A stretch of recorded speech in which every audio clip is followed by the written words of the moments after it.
I am Celestino Cornielle.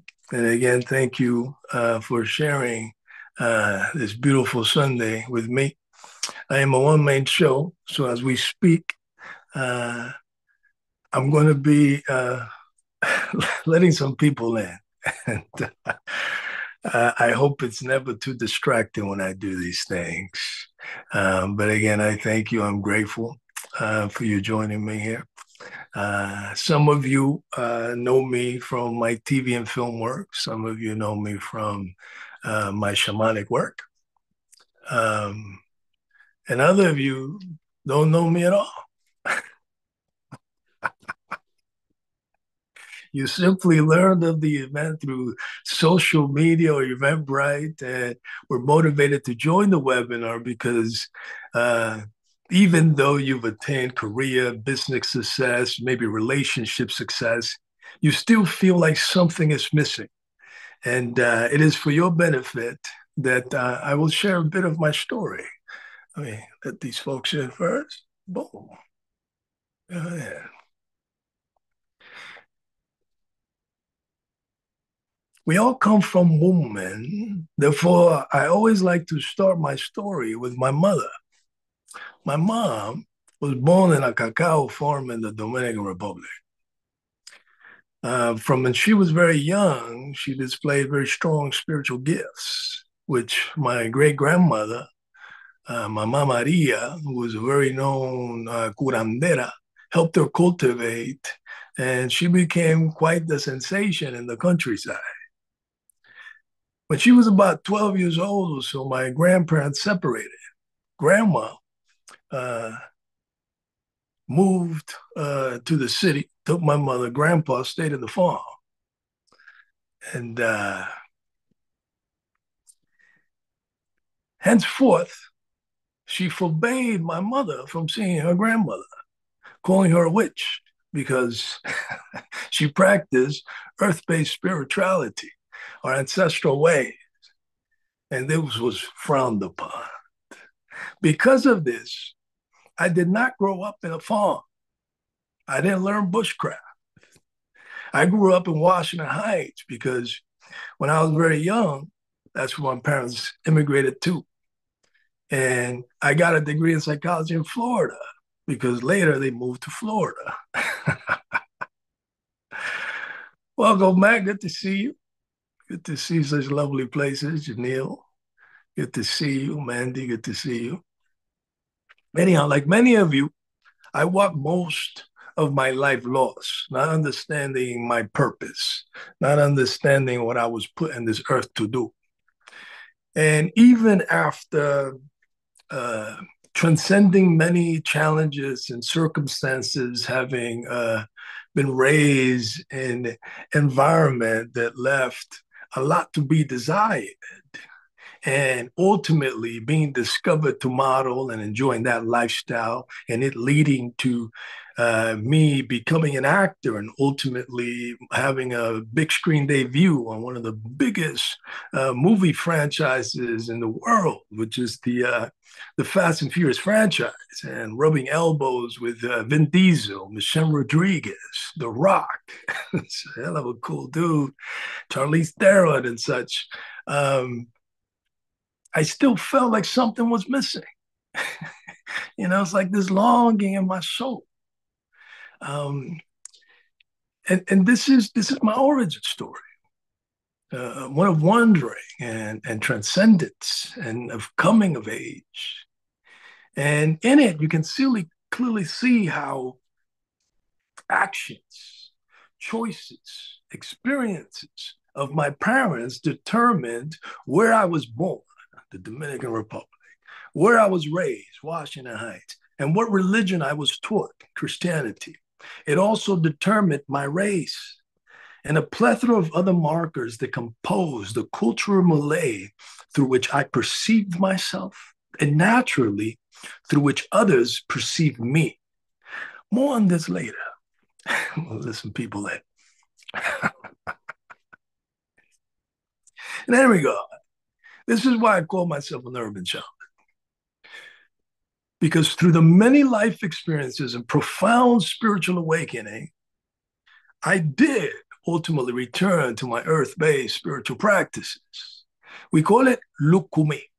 Lukumi means friendship, and it brings together the wisdom of the indigenous American tribes and the African tribes who were brought to America during the transatlantic slave trade.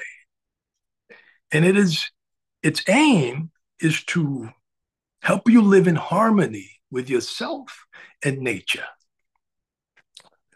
Say it. As an urban shaman, I believe that we can most powerfully attain this by integrating ancient wisdom with practical knowledge. I believe that in this state of evolution we find ourselves in, we're not called to return to the ancient ways and forget about AI and all this modern tech and tools. We're called to integrate it. This is our purpose and our destiny. As such, what I have done is I have incorporated shamanism into a coaching framework to develop the alchemy of ecstasy, a personal transformation program that is, in essence, my life's work, a culmination of all of the experiences, all of the wisdom I have gathered. And as I've walked this earth, trying to find my ways, trying different spiritual forms, different modalities, looking incessantly for what was missing in my life. It combines shamanism. Let's let these folks in. It combines shamanism, shamanic wisdom, divination, with shadow integration tools and modern scientifically proven therapeutic techniques for a groundbreaking approach to inner child healing, sexual healing, and spiritual growth. And it is my secret to breaking free from self-sabotaging patterns, healing your deepest wounds, and stepping into a life of true emotional, sexual, and spiritual fulfillment. Over the next 45 minutes or so, I'm going to share a unique blend of spiritual wisdom, science, practical tools, and actionable steps that will empower you to begin creating lasting change in every aspect of your life. And as a special treat, one of my students is asked to share a bit of his experiences and discoveries through the program. And he will speak on this a bit towards the end. But before I move forward, what I like to do is share a bit of housekeeping. You see, if at any time during the webinar you need to step away to use the restroom or grab a snack, feel free to do so. I'm recording the webinar and all registrants will be emailed a replay link. All right. The energy of number 5 rules my life. I was born on the 5th year, on the 5th day, and raised by 5 powerful women, my mother and my 4 sisters. This makes me highly intuitive, very sensitive, and also very sensual. As our Holy Spirit enjoys the human experience through the 5 senses available to our avatar. In honor of this, during all of my gatherings, virtual or in person, I like to share 5 practices for us to observe during our time together. But before I do, I'm going to take a pause and turn on this fan because it's feeling a bit warm. So you will excuse me.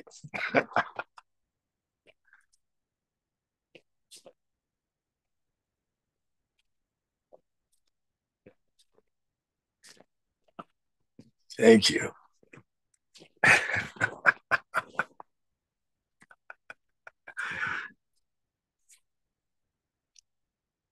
Number 1, we will commit to speaking the truth. There's nothing weird about your truth. We need to get comfortable, really authentically relating and really speaking our truth. You are okay. We're all okay. Our thoughts, our cravings, our desires, our kinks are all okay. This is a safe space, and every part of you is perfect exactly as it is. Your wildest desires are more normal than you could imagine. And all you need is a safe and sacred container where you can truly feel free to unfold and enjoy all of these experiences. We will practice non-judgment because the greatest expression of love is to observe another without judgment. Why? Because the other is our own self. In Lakesh Alakim, I am another you, and you are another me. It is the same esoteric truth implied when one says namaste. So we will stand in our power and take responsibility for ourselves. The chat is open, and I encourage y'all to connect, to share support for one another, but do set whatever boundaries you need to protect yourself, because today we're going to speak our truth, practice non-judgment, and stand in our power. You know what else we're going to do? We're going to participate, because in all things we get what we put in. I am the facilitator of this experience, but collectively, we are the content, the pieces of the puzzle solving itself. So please engage, turn on your cameras, ask your questions. There is no such thing as a stupid question. Ask it. And if it makes us all uncomfortable, good, because that is how we grow. When you feel yourself getting uncomfortable, that's when you know that you're growing. I have a lot of information to share, and I might move rather quickly. But please participate as much as possible. And even if it's simple thumbs up, like some of y'all are giving me, a head nod, a smile, I appreciate that. You know, it just lets me know that the heart, I dig it. Thank you, Tia. It just lets me know that you truly are getting value out of our session today. Depending on how I'm doing on time, at the end of each section, I may stop to answer your questions. If not, I will answer them at the end. In either case, I want you to ask your questions and as they come up, just write them out in the chat box so you don't forget them. And what I'll do when I have a moment, I'll just scroll through them and make sure that I answer each and every one of your questions. Let's see that there's a few here. Let's see. Yeah. Oh, thank you, Lucy. I appreciate you. And this putting a spell on putting a spell, Stanley. That's funny. Stanley says I'm putting a spell on you all. Discomfort. Yep, the discomfort zone is where you grow, Lucy. Very good. And Lucy is open to anyone that wishes to speak. Beautiful. Let's continue. So as I mentioned, what we practice is called Lukumi. And in Lukumi, we call the Supreme Being Olodumare. It means the all-sufficient one. Our creation mythology states that Olodumare gave the breath of life to all things. It gave all things emi, which is to say, a soul. Then it assigned the task of molding the universe to Obatala. Obatala is often translated to mean king of the white cloth, but what it actually means is king of light. In esoteric terms, white cloth is a symbol of light, and light a symbol of divine consciousness. Light is one of the fundamental expressions of energy in the universe. Our sacred Odu Ifa, Odu meaning womb of the universe, Ifa, our oracle, which contains all of the wisdom of the universe, is an oral collection of poetic and symbolic verses that preserves our traditional wisdom, science, spiritual discipline, healing techniques that have been developed over thousands of years by our ancestors. It is similar to the Bhagavad Gita in that it is a collection of sacred verses, but different because ours is ever evolving as nature itself is ever evolving. And then that we utilize it to consult our oracle and divine. And in this way, we reveal circumstances, situations that might not be readily available, or the individual might not be readily conscious, so that we can advise them in making better life decision and warn them when they have derailed from their path. Ifa describes the essential nature of light by saying that everything in the physical world, including consciousness, contains a spark of Obatalas Ashe. This means that all things, let me make sure everyone's there. Good. Okay. This means that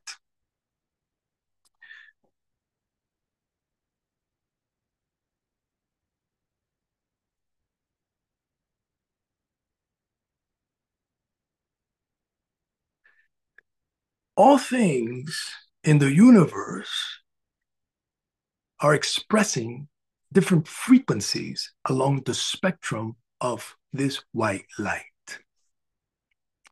What we can see, let's let Janelle in, what we can see is called the visible light spectrum.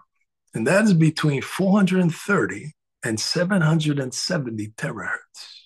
But that only accounts for a very small fraction of the total light spectrum, which means that there's a whole lot going on around us that we cannot see. Similarly, there's a whole lot going on around us that we cannot hear. This is what we call the spirit world. And in fact, considers all color, meaning the total spectrum of light, to be an expression of spirit, because every color is contained within the white light. And this speaks to our oneness, and that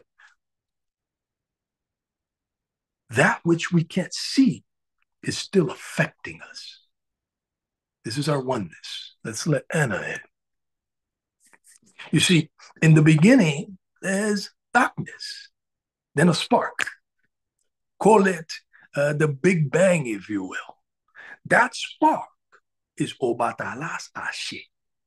This is Ashe. Ashe is power of creation. And in a more practical sense, it means that whatever situation, whatever condition you may presently find yourself trapped into, whatever you feel might be missing in your life, within you lies the Ashe to alter your reality and create the life you envision.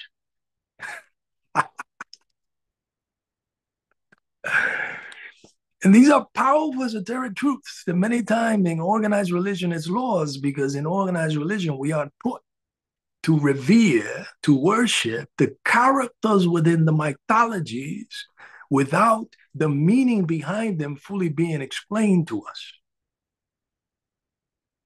But the truth is that, yes, we can tap into these powerful sources, and we do this through divination and a multitude of rituals.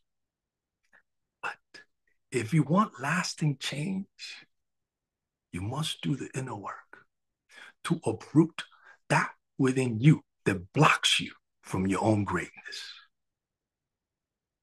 These are your limiting beliefs, your unmet emotional childhood needs, and the traumas that you may have suffered throughout life. As Cornielle put it, until you make the unconscious conscious, it will direct your life, and you will call it fate. You will call it Mercury retrograde. This means that the parts of ourselves we refuse to confront, our fears, our insecurities, and the traumas that we have suffered, are mirrored in our external reality. Why? There's such a thing as principle of polarity, a principle of correspondence. And this tells us that as above, so below, as within, so without. So if you want to understand your external world, you have to understand your internal world. To understand your internal world, you understand the outer world. They are mere reflections of each other. So if you're in your external world, you are experiencing chaos, disorganization. Within your spirit, that chaos exists, and it is being manifested in your external world. There is no other way.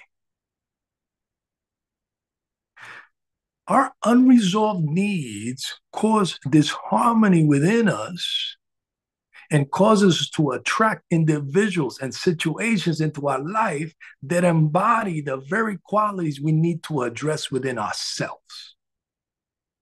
This often results in cyclical patterns of self-sabotage, of conflict, and emotional turmoil as we unconsciously seek to resolve our inner discord through external distractions. To heal these core wounds, we need to employ shadow integration tools and scientifically proven therapeutic techniques. There is no other way. We have to be willing to do the work. You can drink all the ayahuasca you want, do all the breath work you want, attend all the sound baths and every other woo-woo thing you feel drawn to. But if you do not do the necessary inner work to fully integrate your shadow self and attain the inner peace you seek, your problems are not just going to disappear.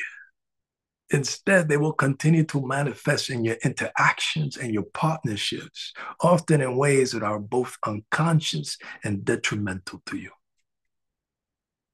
Let's let Charlene. How do I know? Because I have done them all. I even lived in the Amazon with a Shipibo shaman for some time. I drank a lot of ayahuasca. I have partied like it's 1999 and even got to meet Prince when he was still with us. So that was very cool. I have made money. I have lost money. I have loved and been loved. I have lost love. I have had my heart shattered into a million pieces. And through it all, through my struggle and my career, my business, my relationships, just this feeling that something was missing. Often distracting myself from my melancholy with parties, women, drugs, adventures. You know, there's so many things to get addicted to. There's so many things that allow us to get distracted with even, social media and such. But until we're not brave enough to really buckle down and do the work, our issues will continue to follow us and continue to affect us. Because it wasn't until I actually dealt with my shit, it wasn't until I actually dealt with my mother wound, with my father wound, with the traumas that I have suffered, that I didn't get to experience true inner peace. So if you, no matter the level of success you have attained, the fame, the accolades you've attained, if you still feel that something is missing, I'm speaking to you. Perhaps you say, hey, I've succeeded in my career, my business, I'm making a shitload of money, but I don't know what my purpose in life is. I don't have anybody to share all my success with. I feel stuck in a toxic relationship pattern when I really crave an intimate, loving bond with another that I know will hold it down with me. No matter what, come hell or high water, this person's going to hold it down. This is what I crave, a partnership, not a passing affair. Let's let Sarah in. See, at our age, we require depth and intimacy. That, superficial stuff doesn't work anymore for us. We got plenty of that. We want something real, something we can hold on to. something you can grow with. Or perhaps you have this, but your relationship with your father hurts and affects you. And perhaps it's your relationship with your mother, your family that's in disarray. But listen, whether it's your mother wound, your father wound, your longing in your heart to connect more deeply to the divine or to experience more of the juicy goodness life has to offer, my message to you is that you and I share Obatalas Ashe. The issue is that through our civilization, we have forgotten how to connect with the divinity, with the source of this power. We have forgotten who we are. And I tell you, I have struggled with all these things. Tasted fame, made money, lost it. Been in toxic relationship, trauma bonded with people. I've traveled the world. I quite literally have walked the roads of America, the dirt roads, the small town, the forests, seeking a solution, seeking what was missing. And what I've done is I've gathered the tools that allow me to attain my heart's desire. And this is what I'm here to share with you. My secret to complete emotional, sexual, and spiritual fulfillment. And that begins with the inner work. The power of the inner work cannot be referenced enough, cannot be emphasized enough. Healing the inner child and the sexual wounds. This is powerful. The narratives of our critical period programming truly affects us. You see, the truth is that all of our issues can be traced back to a story. The stories we believe to be true shape our values and perception. This is the lens through which we view the world. In the beginning, I shared a bit of mine, and you can clearly see in it how a plethora of markers that were predetermined before I was born into this earth determined greatly how I perceive myself and also how others perceive me. Let's let Lucy in. And we haven't even gotten into parenting style, unmet needs, and traumas, to really dig in. But the point is, the same goes for you. This is why our core stories deserve the utmost attention in close studies. When we find stories that are not in vibrational alignment with the type of relationships we desire, the type of outcomes we desire, the positive growth we desire, we must exercise the courage to reframe and rewrite them. But how do we do this? Let's see, what was that? And we all have a ripple. Yep, this is great.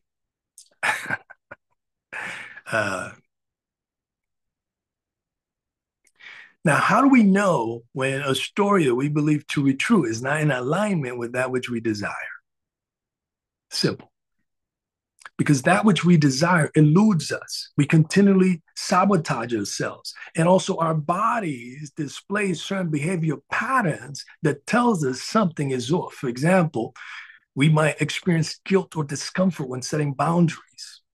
We might find ourselves struggling to let go of relationships or possessions. We might feel ashamed or uncomfortable expressing our sexual desires.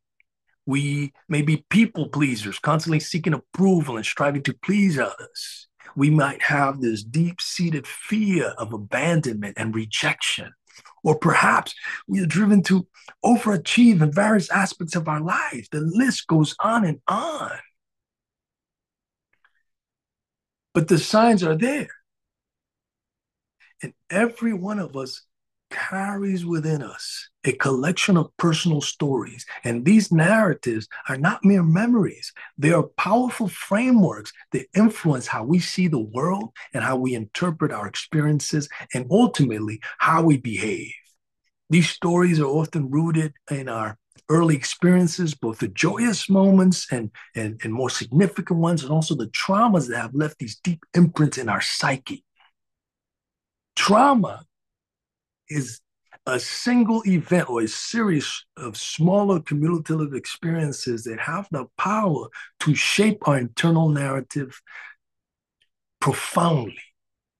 When we go through something painful, traumatic, something frightening, especially in our formative years, our mind attempts to make sense of it. We create stories to explain why it happened. and then determine based on these stories how the world operates. These stories are our mind's way of protecting us because they can also imprison us. For example, they say a child grows up with emotionally distant parents. They might develop a story that they are unlovable, unworthy. This story is formed as a trauma response, and it becomes a lens through which that child learns to see the world. As adult, this child then may become a person that struggles with intimacy and pushes away people who try to get close. And it's crazy because they might want this closeness, but then when somebody gets really close, they get scared and they push away. They don't understand why they act so damn crazy. It's the traumas of the past that continues to dictate the behaviors, and it is all based on the story they created because of what happened. And until they don't make the discovery and really dig in, it will continue to affect their lives. You see, our personal stories often become self-fulfilling prophecies. I have dealt with individuals that clearly say, "Hey, I want to be in a relationship. I want to be a lover. I want this." And we're doing the work. We're doing the work, and it's like, okay, well, let's do this away. No, I don't want a relationship. I don't want a relation. We go even deeper, and then we realize, oh, you're afraid because of this pain that happened. So you're afraid to form this deep bond and get heartbroken again. So there we go. Let's heal that so that then you can have alignment with that which you actually desire. You see? If you believe you're unworthy of love, you might unconsciously choose partners who are incapable of loving you, who are unemotionally available, who are narcissists, just like your daddy was, and therefore reinforce the story you believe to be true. If you believe the world is dangerous, you might isolate yourself, avoiding risk and missing out on opportunities for growth and connection. These behaviors are driven by our stories and confirm the beliefs that we hold about ourselves and the world. This is why it's so important to rewrite them. Stories, they often live in our unconscious and operate beneath the surface of our awareness. By bringing these stories into the light, we can then change them and challenge them. This is not true. All Black people ain't like that. The good news is that these stories, though powerful, are not set in stone. We have the ability to rewrite them.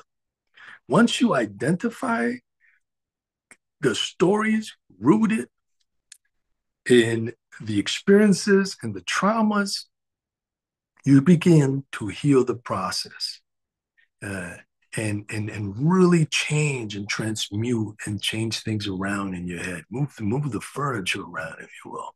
This involves revisiting those painful memories, those traumatic experiences, not to dwell in them, but to reinterpret them from a place of strength and compassion. Instead of seeing yourself as a victim of your past, you learn to choose to see yourself as a survivor, someone who has endured and grown stronger because of what happened to you. As you begin to rewrite your stories, your behavior, your perceptions naturally shift. You'll start to see the world through a new lens, and you'll start to attract different people into your orbit. This is why when we do the work, we tend to lose friends. But you know what? We also gain friends, and they're higher quality. That's how it works. Because you are aligning to a different reality. You are emitting a different resonant frequency. And it is in this way that you can attain your highest potential. You'll make choices that are different. You'll create healthier relationships and experience life in a way that is far more fulfilling and joyful. So what I like to do is share a couple of strategies to help you do this. These are basic strategies, yet powerful. You're welcome to grab a pen and paper. But in essence, what you want to do is become aware of the narratives that are running in the background of your life.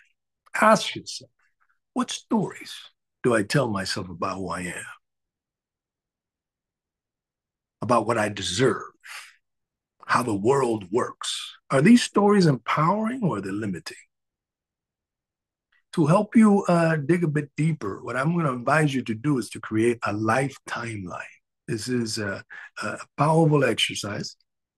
And in essence, the objective is to create a visual representation, a visual map of significant life events in your life to help you identify recurring themes and patterns that shape your narratives and such. And to do this, go to Michael's craft store, pick up a large sheet of paper, draw a line down the middle, and grab some you know, sticky notes or a marker. And along the line, write both positive and negative experiences that have impacted you. And I advise you to, when you draw this line, above the line, to do the positive ones, below it, the negative ones. Think of moments of trauma, moments of extreme joy, relationships, key decisions you've made. Once you've done that, you're looking at it, step back, look for patterns. And you could do this in several ways, pick up a couple of these things, and you could do one that's, say, for your life. You could do one for your relationships. That's really powerful. You see that reflected in you. But in anyhow, what I want you to do for the first one, or at least if you just do one, is do your life and include your significant relationships. And once you have that, step back and look at it. Look for patterns. Do certain types of event or experiences repeat? What stories have you created around these events? Oh man, and shit. Really?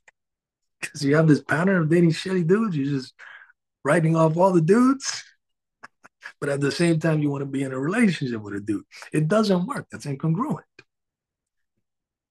The work then lies, okay, I have this pattern of dating shitty dudes or a bunch of narcissists. What is it about me that's attracting these fools? What is it about me that's making me attracted to these fuck boys? That's the hard pill to swallow. But that's the work you have to do once you identify the issue. If you see a pattern, that is not a coincidence. That's a self-fulfilling prophecy. So now dig right back to the beginning. What is that story? Is it a daddy issue you got to address? Was there a mommy issue? And that happens. I've been in relationships where I was triggered like hell. Oh, God, triggered. And it took me, it seemed like a lifetime to discover that my issue wasn't my girl. It was my mom. I was having mommy issues. And it just eluded me. The pain that I put this woman through, the pain that I put myself through just because I was ignorant. I was a naive boy, not dealing with my own shit. So deal with your shit. If you see this pattern of dating shitty individuals, deal with your shit. Let Sam in so he can get some of this medicine.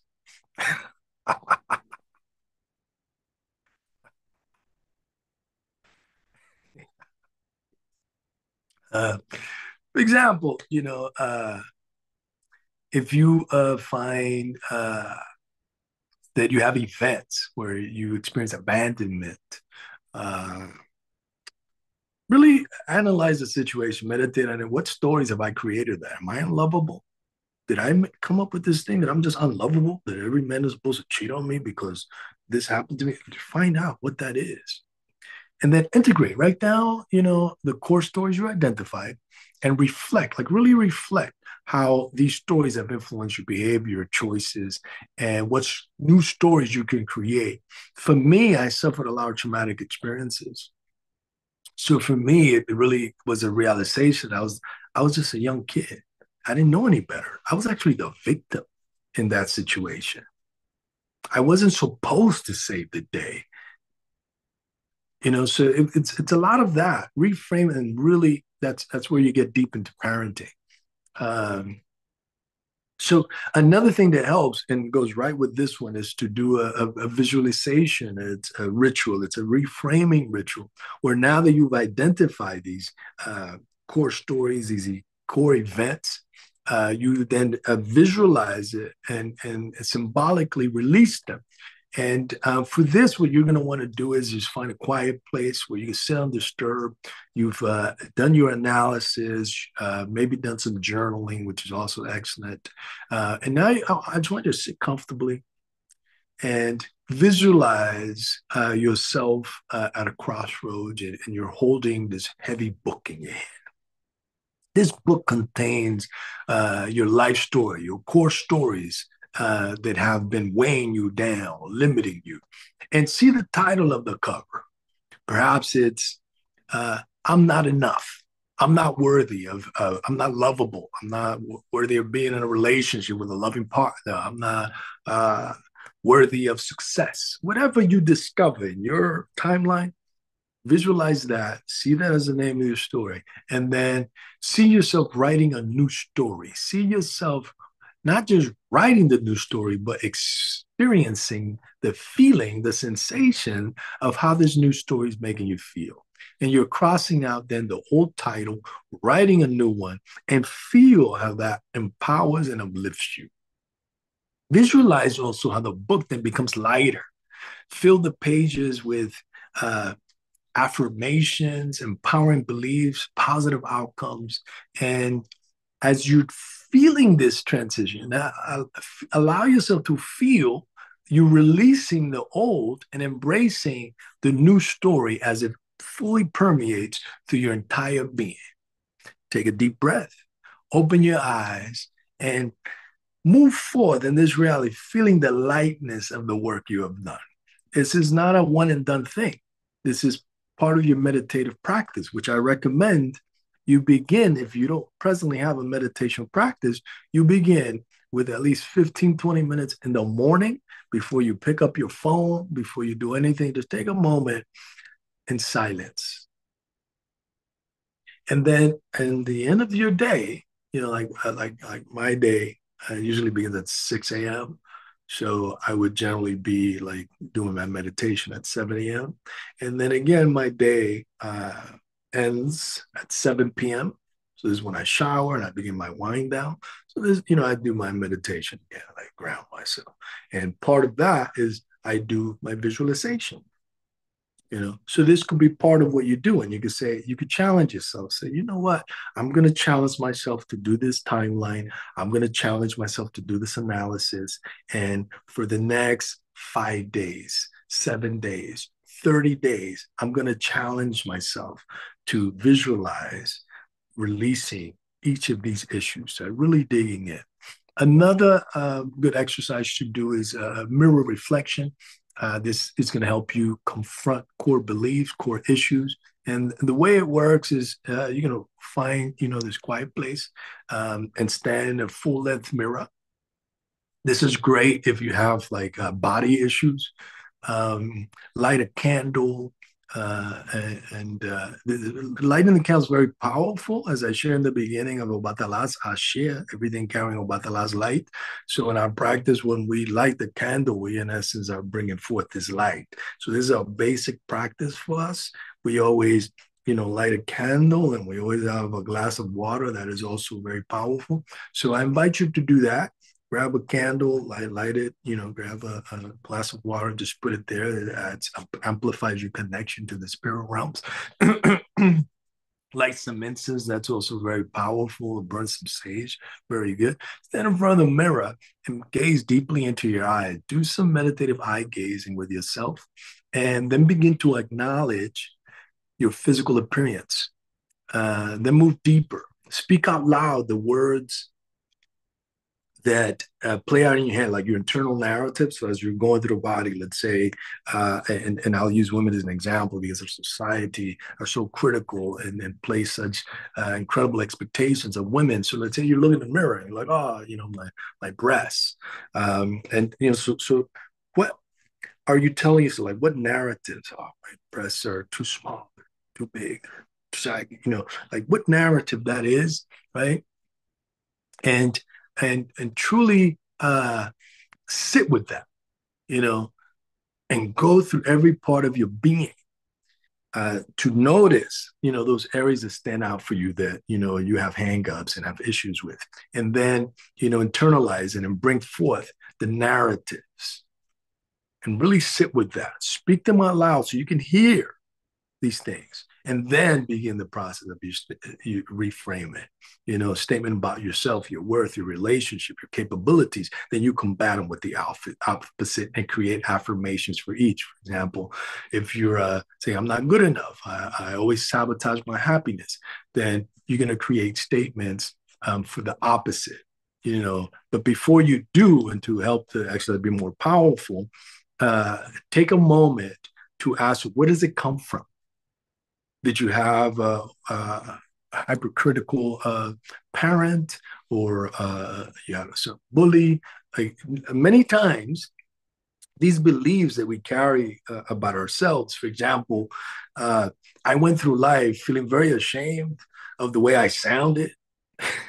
So earlier when I began speaking, somebody made a comment and said, "Oh, he's trying to like hypnotize us or something," right?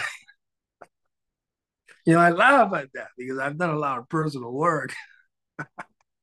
But once upon a time, somebody make a comment like that, I felt so ashamed. I was so ashamed of the way I sounded, of the way I spoke, my cadence, the way I moved, because I was a little boy, it gets made a lot of fun of me, the way I talked. So I did a lot of work. First I'm trying to speak different, and hiring coaches and stuff. But ultimately, what gave me that inner peace is just like diving deep and doing the work, really doing the work, and owning my story. And it's been a quite interesting journey. And ultimately, for my career and such, the way I talk, that I was made fun of so much, is, it was giving me my bread and butter. Thank you. Thank you for saying you love my voice. It's been a journey. Anyhow, what you want to do is write all this stuff down, where it comes from, where's this voice coming from? A lot of times I discovered that my self-criticism had the voice of former bullies or something like that, right? Sometimes when I am trying to engage in a new activity, right? I hear my mother's voice. No, no, because my mother was very protective. Why? Because she went through some hard shit and she wanted to keep her baby safe. But in the process, she became too controlling and overprotective, and then allow me to express myself and explore things, discover things of my own. So this affects me. So when I'm trying something new, even to this day, sometimes listen to my mother's voice and I'm like, shut up, mama, I got this. I got to remind myself, I'm 6'2", over 200 pounds. I got this. We're doing this. So be mindful of that, journal, the root causes and stuff, and then create your yeah. I ran your mother. My mother sounds like yours. Yeah. So another powerful thing is once you've done this work is now I want you to, you've done the journaling and stuff, write a letter to the wound, like make it personal, like go deep into it, you're and start it like just like that. Dear wound, I know you're here because I remember how my daddy left me, whatever that might be for you, and really express the feelings that you have around that. Make that anger, sadness, confusion. Ask the question, why are you still here? What story do you hold? What do I need to heal for myself? Listen, this is powerful. And, if the stories don't immediately come up, I want you to meditate after, but this is something also you can do at night. When we sleep, we're actually more awake than when we're moving about. So many times we ask these questions and we have certain dreams, you see. So your internal self might be wanting to give you this information and communication, and it's probably doing that through intuition and guidance. Like you already know in your gut where it comes from, but it's been repressed, suppressed, or disassociated from.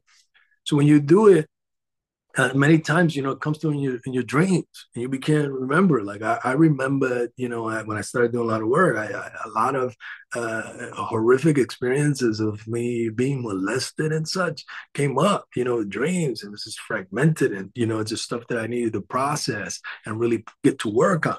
So for you, it'll be the same, right? This is, as I said, these are basic exercises. There's only so much I can do with 45 minutes and Zoom, right? But each one of them is offering you a unique pathway to uncover the core stories that are fueling your internal narratives. Through awareness and conscious reframing, you can transform these stories and create a life that is truly aligned with your highest potential. And in closing, what I like to say is this: listen, the only thing stopping you from getting what you want, from living the life of your dreams, is the story you keep telling yourself. The problem is that most of us are unaware of our critical period programming and the story, the core stories that are influence our choices, our actions, our relationships. And oftentimes, even when we are aware of them, we don't know what to do about it. We're like, that shit was fucked up to happen to me. I don't want to talk about it. I just, and time again, we get derailed, we get distracted, we engage in this sadomasochistic relationship with life. We're like, sometimes we do good and then we do bad. It's like we don't know what's going on. This is why I teach through my program that one of the keys to living a life of complete fulfillment is to develop a personal mission and vision statement. Every successful company has one. And in fact, many of you are business owners and you went to the tedious task of creating a business plan. And one of the things you did to create this business plan is come up with a mission statement, right? Why don't you have a personal mission statement? Why don't you have a personal vision statement? You did it for your business. Why? Why did you do it? Because you didn't want to get derailed. And you understand from the business perspective that it's easy to get sidetracked and invest your resources in things that are not profitable and helping your bottom line. So why don't you have it for your personal life? So I want to challenge you to create a personal mission and vision statement. My personal mission statement is to empower all of my relations to fulfill their greatest destiny. My vision for the new earth is an empowered network of untethered, unleashed individuals who profit from their passions and live in harmony with nature.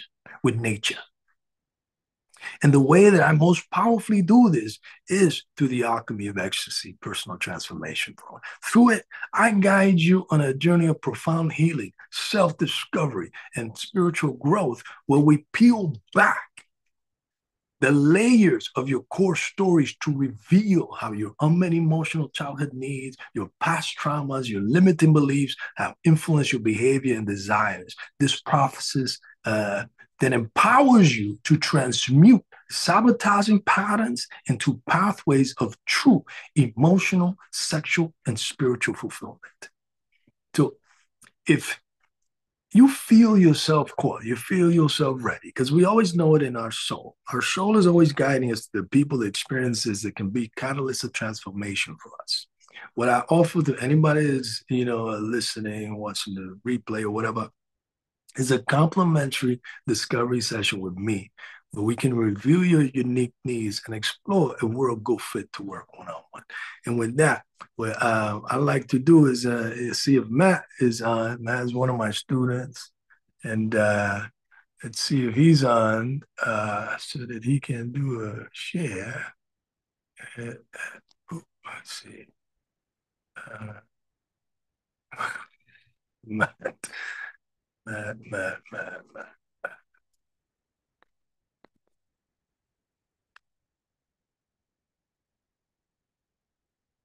Hmm.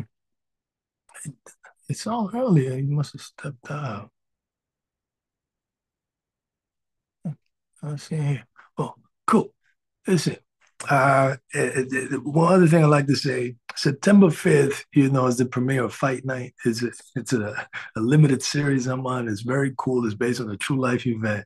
Catch it. It stars Kevin Hart, Samuel Jackson, Taraji P, Don Cheadle, Terrence Howard, who's a real cool dude. I enjoy vibing with him.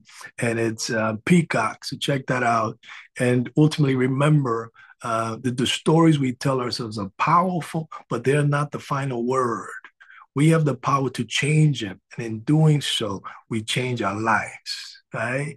And with that, since I can't find Matt, what I'm going to do is answer some of your questions. I'm going to ask everyone to unmute. And now you can just speak to me.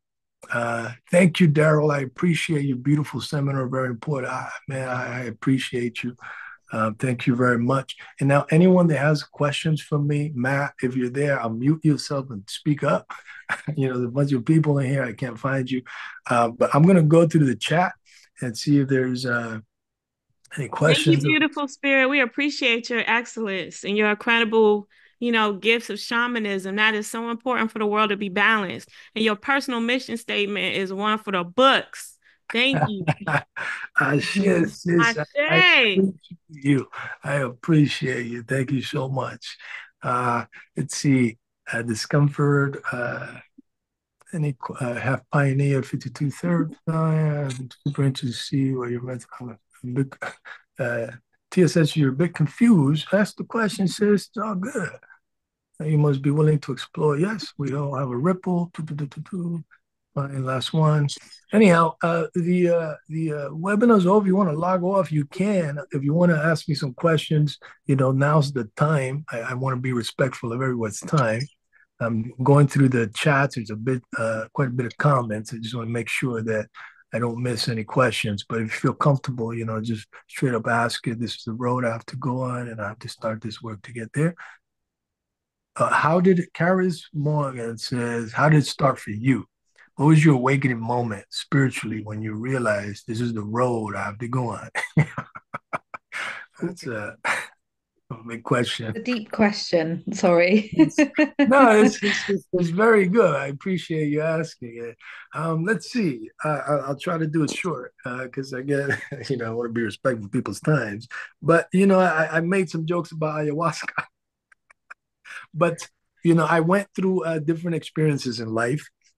So I mentioned I got my degree in psychology. I step out and through serendipity, began a body work practice where I was doing energy healing and stuff like that. And I met a woman who became an early mentor of mine. At the time, I wasn't very aware of the things that were affecting me. I wasn't very aware of the my spiritual callings and such. But she was very kind to me and mentored me for many years, shared many experiences and books with me. And one of the things she did, she was actually a author, a writer, and she wrote on healing individuals and retreats and stuff like that. And she had gone to the Amazon and met with a shaman, and then ayahuasca. She always, said that I should do it. And ultimately, fast forward in time, I get the opportunity to do it. And my great grandmother came to me and began to walk me through the path of remembrance. And it wasn't pretty. It turned my whole life upside down. The rug, everything was pulled from under me. And it was a very painful experience for me. Many times I thought that I had lost my mind. Those of you that know me know that, I own 10 acres up in the mountains. Now I'm in a different home when I'm doing this, but I own 10 acres up in the mountains. And for different periods of my life, that's where I go and I just do the monk thing and there, and I engage in deep rituals and healing practices. And ultimately, in this moment, I am called to go back to the mountains. So this week, I'm going to head over to the mountains and be in solitude, just be with the ancestors. But it's a long journey. And that kind of gives you the gist. It kind of, I was moving about this world, focused on the material things and the external experiences and appearances, right? And that just kind of broke something in me.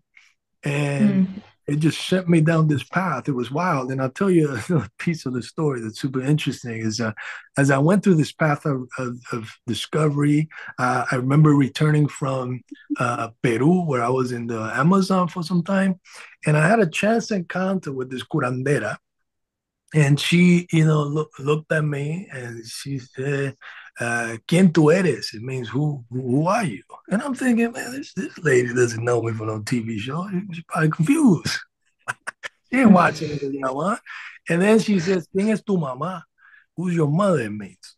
And before I could answer, because the first thing in my mind was, she doesn't know my mother. This lady's crazy. Before I could answer, she just bawling, just crying and saying that she is my and that let me just do everybody. And I am Chango. She prophesies to me and she says that my ancestors are calling me to go to Cuba and that I needed to go into the ocean and get Yemaya's blessings. So I did that, and I kid you now, in a few weeks, my agent calls and says, F. Gary Gray is directing the new Fast and Furious, and he's interested in reading me. And by the way, it shoots in Cuba. Boom. And just like that, is when I fly to Cuba, and it is in Cuba that I receive my initiations through other synchronicities and stuff. But in essence, that is just a little bit of my story. It's a lot more complicated and a lot more layered than that. But, it gives you an idea. So let's see, Tia says she had a question.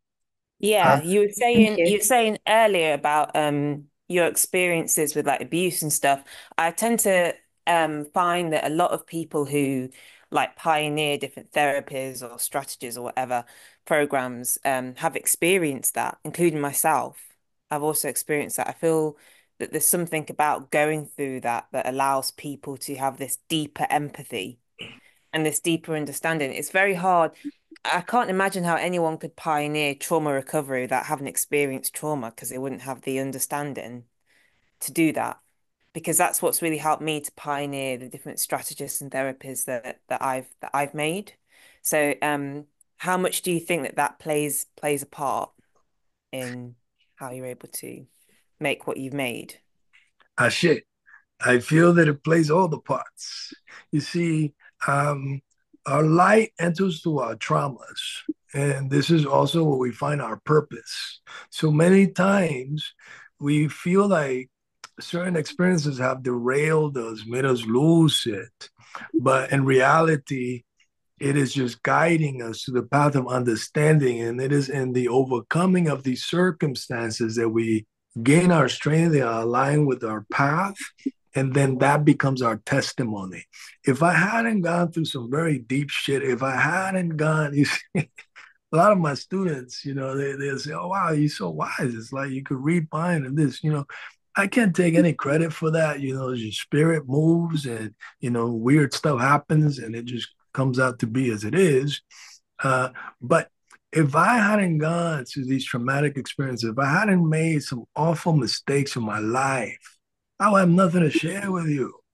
I would still be doing that. In fact, when I was in Cuba, it's like things were, when you would say popping for me, things were really happening for me. And one of the admonitions I received is that in this lifetime, I had allowed distractions to derail me from my path. And that, at the time I was going through the spiritual awakening. So I was having this internal struggle, within myself. So it kind of makes sense. And here's the thing, when we hear the truth, we feel it. Like we've already been feeling it. We're just like, oh, this person just said what I've been feeling out loud. And true enough, what they did in our practice, we use a lot of divination. There were 7 Babalaos that came. Babalao is father of secrets. These are our wisdom keepers. I myself am an uninitiated Babalao. I've only been studying for 8 years, so I'm a baby. But ultimately, what they told me is that when I returned to America, my ancestors will remove the rest of my distractions. And that they did. I returned to America. My entire world caved in. It was like a sinkhole. I didn't see it coming. Like I said, my things was popping. And everything was taken from me. And this is how I ended up roaming America. I get a van and I begin to van life across America. There's the dirt roads, forests. I isolated myself. There was lockdowns and a whole bunch of other buffoonery going on. And I was just going through this space, just thinking, what happened? And then, I come into this way of being where you find myself. Let's see. Lucille, I have quite a I've gone through so much. I recently engaged trained. I think it would be amazing to share for the first time. Ashe.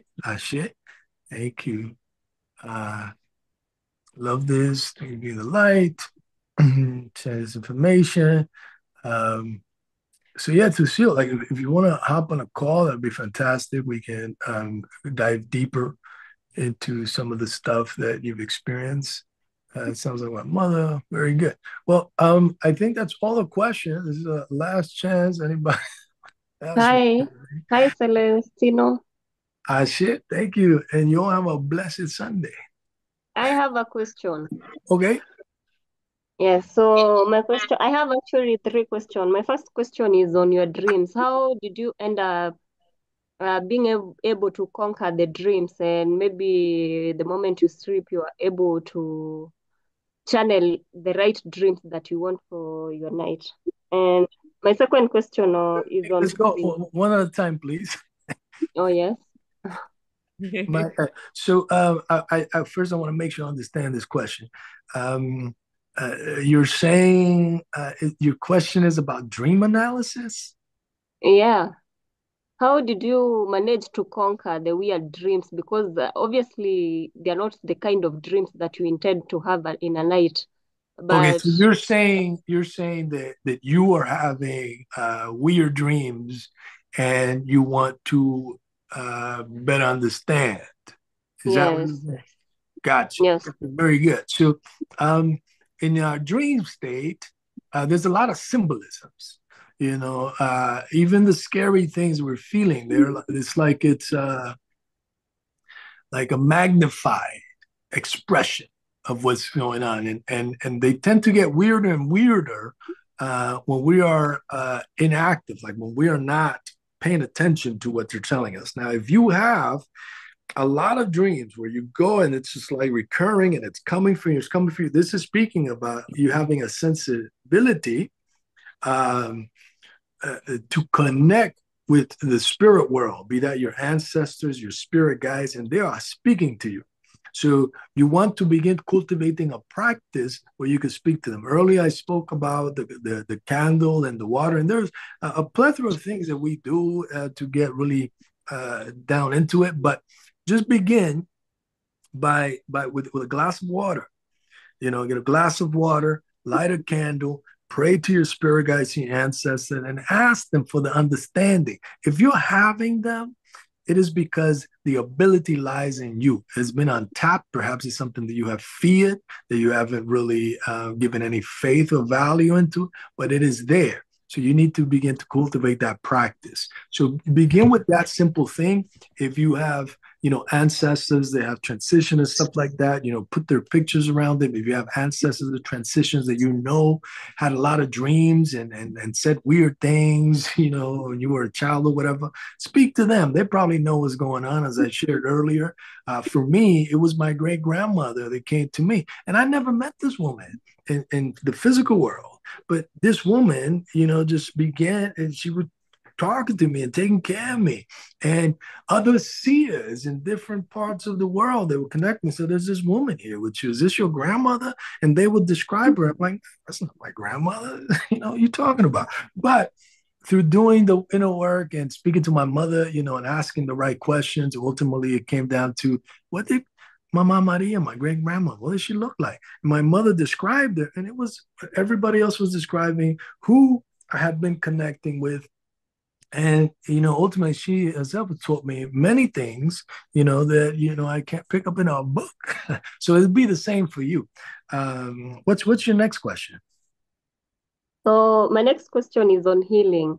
Does it get to a point where you recover fully? You start experiencing the joy that you were having earlier, less worries? Does it get to that point where you heal completely? Okay, very good. So, I wish that I could tell you there's a magic pill. I wish that I could tell you there's a point where you reach that and you'll never have to address a thing. There is no such thing because many times we're conditioned to see things as linear, like getting from point A to point B.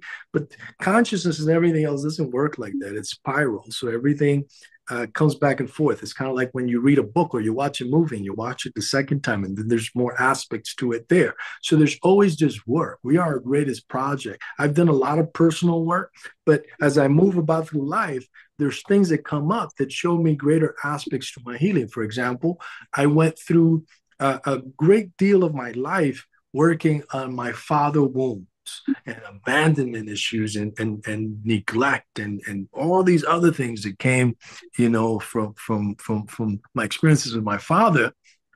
And my mother was always very loving and kind. She was the one that was there. But it wasn't until much later in life and after I had done the father wound that the mother wound came up. And I'm like, holy shit, I didn't realize that deep inside was harboring these feelings regarding my mother. So then, I began to work on that. So there's always going to be something to work through. But ultimately, when you do the work and you understand, what happened, why it happened, and you reframe it, you begin to experience joy. Because if I sit here and tell you that I don't experience like incredible pleasures in this lifetime, in this reality, I'll be a lie. I've been through some awful shit, but I am grateful to be in a place of peace, in a place where I experience immense pleasure. Be that emotional, sexual, spiritual, like it's really beautiful, and I don't feel a certain way for saying that simply because I've earned it. So doing the work you will get to this place. What I can't tell you, and particularly not knowing you personally, what you've been through, is that it's going to be like, okay, by this time next year, you're going to be good to go, girlie. No, I can't do that. So, what's your third question? So my third question is on procrastinating, where you find yourself, you lack energy to actually push your dreams, or even you are not able to create time. What advice would you give to someone who's actually feeling or is in such a situation? I'm not sure I understand the question. Can you maybe repeat it, rephrase it? Uh, uh, let me. So this is a case where someone has reasonable dreams that he or she intends to achieve, but you find yourself you don't have the energy to chase whatever dreams that you find yourself you want to achieve or you want to put into practice. Okay, I Yeah. understand. So you're saying Yeah. dreams as far as objectives and goals. Very good. And Yes. then you're feeling Yes. heavy, tired, you don't have the energy. Very good. Yeah, you find yourself procrastinating or even putting it aside Yes. and doing something that is not resourceful. Very good. Yeah, those distractions. Yeah. So that Yeah. is calling for inner child healing. What transpired is that the traumas you've suffered during your critical period, your wounds, have made you feel in places where no matter what you did, it wasn't enough. For example, let's say you might have been trying to get the love and affection that every child wants from their parents, but you never truly got it. You never got it, let's say, from your mom, your dad, whatever. And you did, as a child, perhaps you were trying to get their attention. You were doing things. You were trying to get the good grades. You were trying to be the good girl, whatever that might be in your case. But ultimately, it was never enough. So that many times can lead you as an adult to feel that and subconsciously you unfold that no matter what you do, you're not going to get ahead. It's never going to be enough. And that leads to feeling of procrastination. A lot of the way the why we procrastinate has to do with our wounded inner child. What exactly that wound is the work, and ultimately it lies there. The feeling of having the low energy not to do it, again, is because you've gone through your entire life being affected by these unseen forces, and now your life is heavy. It's like the exercise I'm having you do with the heavy book. This is your life. It is heavy. And it is only through doing the work that it will get lighter. And I wish that I could tell you that there's a magic pill that'll be easy somehow to do it, but it's kind of like when you're in a shitty job and that you hate, and you're there working 10, 12 hours a day, and then you come home exhausted. But somehow, some way, if you want to get from up under it, you're gonna have to edge in an hour or two every day to work on a side hustle, a side business, so that you can create, a different stream of income that over time perhaps will grow to replace the income you're making in this shitty job. That's the work, sis.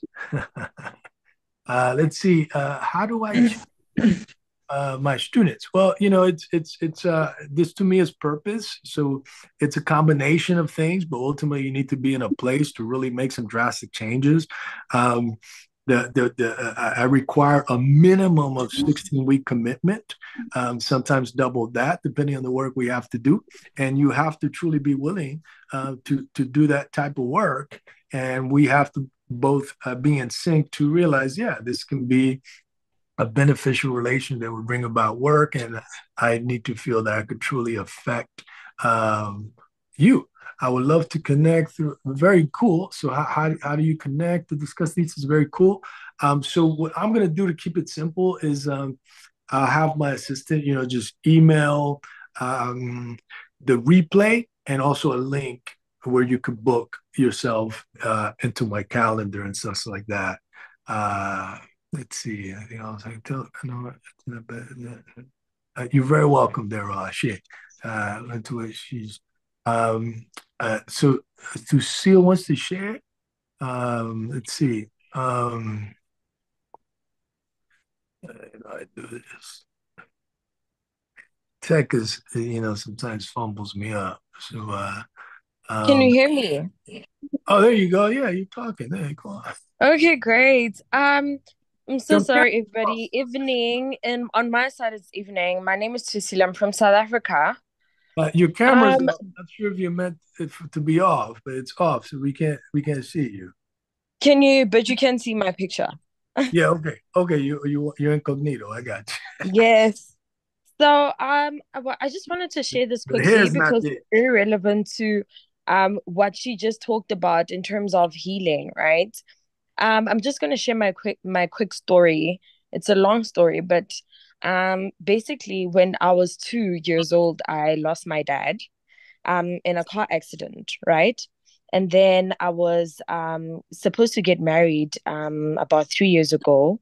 I had just had a son, and then my fiance passed away in a car accident, right? The year we were supposed to get married. And then straight after that, I then lost my brother-in-law.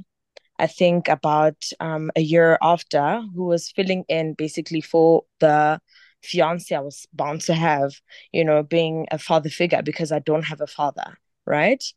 And then my brother then got sick straight after that.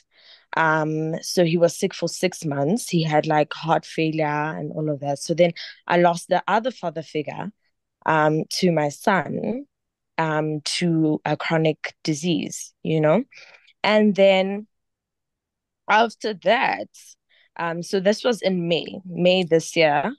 And then we're now in August, right? July, I then was called and they said, no, I need to leave my job. I was in such a distressive state that I felt like on most days, like I couldn't even pray, like I couldn't seek my ancestors, as you're saying. And I grew up in a home where we don't do all these ancestral things and all of that. But I really felt like I needed to have a deep connection, not only with the people that came before me and the people that I had just lost, but I really felt like these were people who were very valuable to me, very valuable to my life, people I would see on a daily basis. And I felt the need to deeply connect with them. And I didn't know how to do it. And that's when I started doing the candle thing that you just mentioned. And I would light a candle and say, hey, brother, where are you? And when I'm going through what I'm going through right now.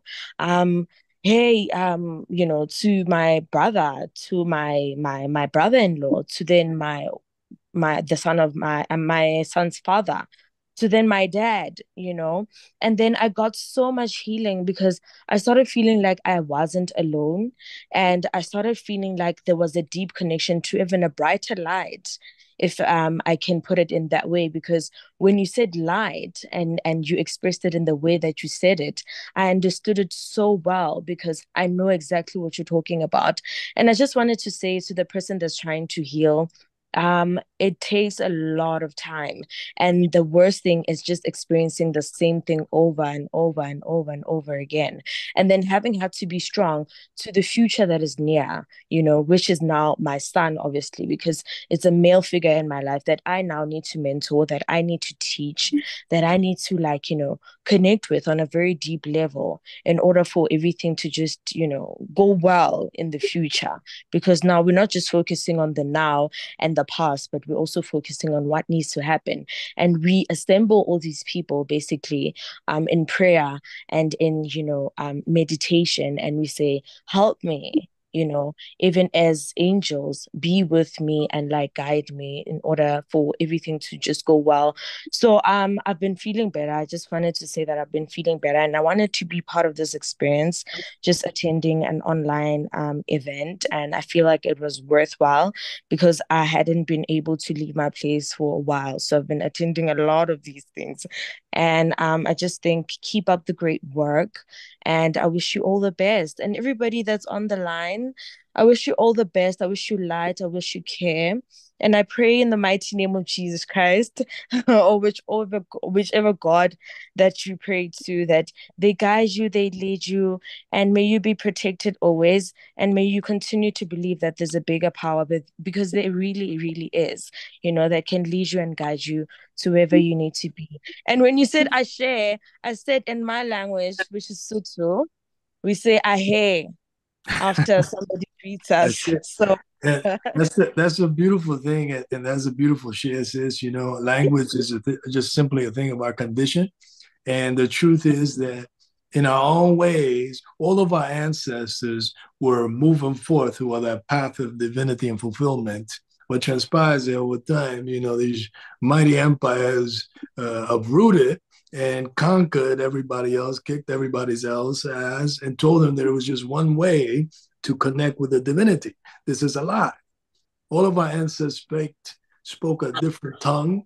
They looked different, and they were not evil. They were not demon worshippers as we've been taught to see them. They were righteous men and women, and we must honor that. So we should not be. This is part of the unconditioning that we do when we look to the core stories. As I shared my story, the reason I became a Christian is because my parents became a Christian. And the reason I learned to fear our ancestral practices was because my mother was ultimately taught to fear her gifts. So she denied an entire life. And later, what she learned to do was that the spirits that were speaking to her, the ancestors, then she just, in her mind, to reconcile it all, she said, oh, it's God speaking to me. It's an angel spoke to me and said this. Whatever you might call it, it doesn't matter. As I said, I was raised calling, God, Jehovah, because I was Christian. But now I simply call this supreme being Olodumare, and that rings more of truth for me. So whatever that rings as truth for you, that's what you do. When you light the candle as she did, even though she was conditioned the same way I was, she was conditioned Christian, and she was conditioned in a way that you don't speak to the answers, you don't speak to that, she still lit that candle, did the water, and she said, hey, whoever you are, just talk to me, help me out. We've been taught, for example, like speaking to our ancestors. Our thing is always nature and ancestral veneration. The way we've been taught and conditioned is that perhaps once in a lifetime, once a year, we might go to our grave to visit our grandparents and have a conversation with them. We don't believe that. Why? Because we understand that spirit cannot be contained in a building. I could talk to my grandmother right here, and in fact, that's part of our practice. We put a candle, we put a light. Sometimes I might cook her favorite meal, and I might make that offering to her sometimes. And that's part of practices that you learn and teach, like Just set out, it's a way to engage in what we call ancestral veneration. Many of you, not all of you, are familiar with the Mexican culture. They have a practice that's called Day of the Dead that, America has, of course, commercialized. But that is a day where in the festivities, what's happening is that, you gather with your relatives and you tell the stories of the ones that have passed away.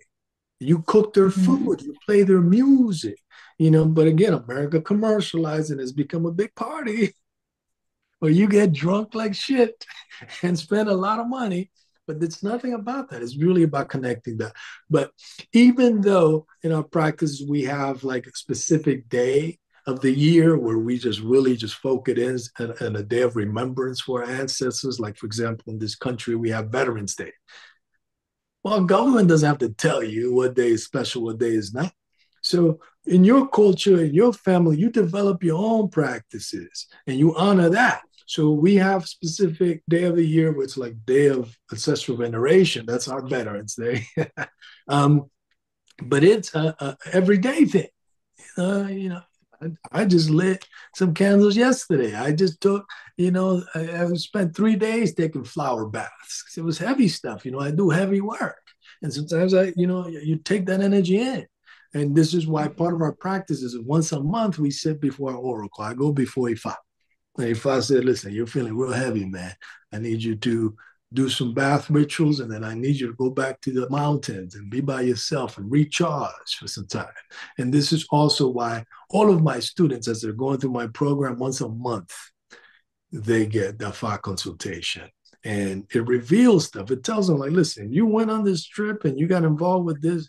You do that, and it's going to derail you from your choices. It's going to fuck up your relationship. It's going to do this. Because, and we know it, it's like sometimes it's like this risk. We want to take it, but we don't know. And the cool thing is about, going before the oracle once a month, it tells you, you know you shouldn't be doing that. And if you do that, let me tell you what's going to happen. And it tells you this, and this is going to happen. Is that what you want? And then you're like, oh shit, no, I don't want that. Okay, if you don't want that, then I advise you to do this. That's how it works. Well, with that, I truly now say shit to you all. And have a beautiful and magical Sunday, and look forward to our emails. Thank you, Thank beautiful you very spirit. much. Thank you. Ashe. Thank you.